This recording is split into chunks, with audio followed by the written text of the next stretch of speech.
1981年6月，华国锋辭去黨主席和軍委主席，但同時又當選中央副主席，留在7人常委班子裡，一直幹到1982年12大才徹底退出常委。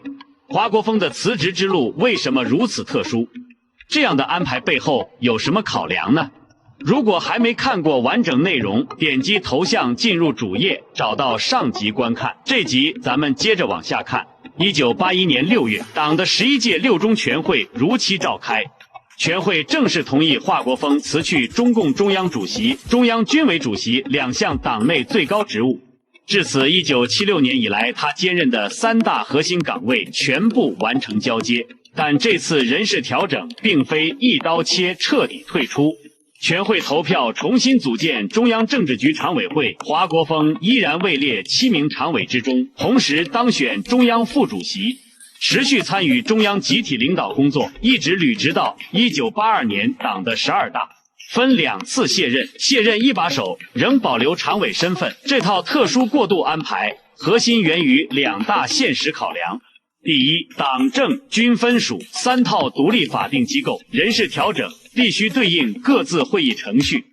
政府人事走全國人大，黨內軍隊人事只能由中央全會表決，2套會議不能合併召開，自然無法同步完成全部辭職流程。第二，當時全黨最重要的任務是出台歷史決議，統一對建國歷史的客觀評價。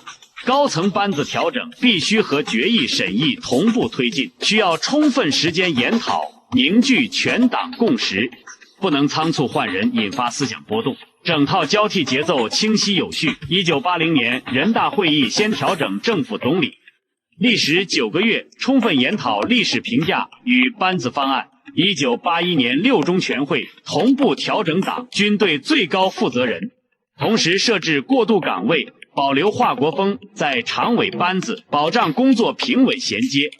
到1982年，黨的12大領導班子新老交替全面落地，華國鋒不再擔任副主席，但依舊當選中央委員。後續16、17大還受邀作為特邀代表參會。縱觀這次權力交接，沒有激烈人事動盪，完全依靠黨章、憲法規定的組織程序分步推進。既完成領導制度改革，又保障全黨工作平穩過渡，充分體現了黨內民主集中、循序漸進的治理原則。好了，本期視頻內容就到這裡，更多鮮為人知的歷史故事盡在賬號主頁，點擊頭像即可繼續觀看。